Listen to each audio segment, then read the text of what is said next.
Então é o seguinte, eu gostei do segundo tempo.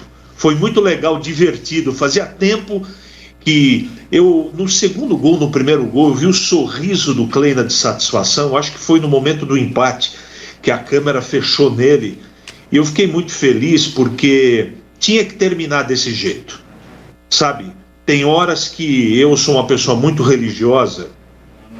Deus tem muita coisa para ficar observando, o mais importante do que o futebol, muito mais importante, mas de vez em quando ele dá uma piscadinha assim e diz o seguinte: bota a mão, deixa eu ajudar esses meninos aqui, porque o sofrimento foi muito grande. O ano da Ponte foi triste, fora de campo foi triste.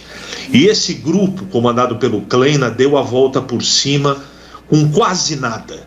Essa observação aí feita pelo torcedor, aliás, isso também foi muito divertido na transmissão, além do ótimo trabalho, como sempre, do Júlio Nascimento, narrou demais, mas foi muito engraçado ver o campo, né, reverberar o que diziam os torcedores da arquibancada. Eu dei muita risada no segundo tempo, achei engraçado, e dei risada também porque eu fiquei feliz, porque no intervalo do jogo o Gilson mexeu nas peças, do jeito que o time veio para o segundo tempo, tinha que dar uma virada, e aconteceu. Também é verdade, graças ao Muralha, mas isso não interessa. A molecada no segundo tempo deu conta do recado, o Gilson de novo foi cirúrgico, e foi um presente para o Gilson, foi um presente para esse grupo de jogadores que, entre eles jogaram pela família deles e jogaram pelo seu comandante. Tinha que terminar desse jeito.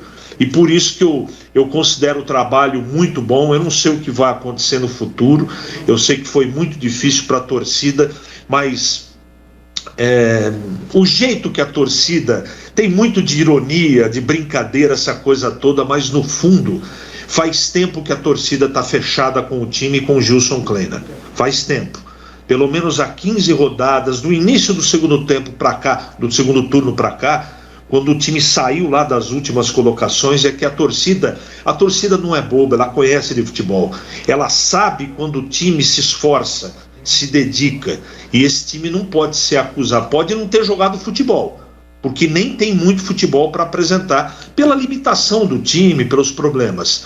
Mas o que esse time correu no Campeonato Brasileiro merece aplauso. De verdade, merece aplauso pela dignidade profissional dos atletas e do seu comandante e de toda a comissão técnica.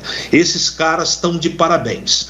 Poxa, Carlos Henrique, você está dando parabéns num time que quase caiu? Estou sim, porque o ano foi terrível. E eu espero agora, com novos comandantes, com uma nova diretoria, que os erros do presente e do passado não muito distante não sejam cometidos de novo. A Ponte não pode ficar contratando 150, 160 jogadores diferentes a cada 2 anos. Isso não existe. A Ponte precisa dar valorização para a base, começar a dar importância para essa molecada, sempre no peso certo, com jogadores experientes e com a molecada. Olha o que o Lupe acabou de afirmar, e o Júlio aí. A Ponte deve ser entre as 8 ou 6 maiores folhas de pagamento desse campeonato. Como é que pode isso, meu Deus do céu? Um trabalho técnico tão sofrível como foi essa temporada. Mas isso faz parte do passado. Eu queria registrar aqui os meus parabéns a todos esses jogadores, cada um com a sua limitação, mas principalmente ao Gilson Kleina, que sempre mereceu, mas me parece que nesse momento é mais do que merecido. Os parabéns e o meu respeito ao comandante da Ponte Preta. Edu.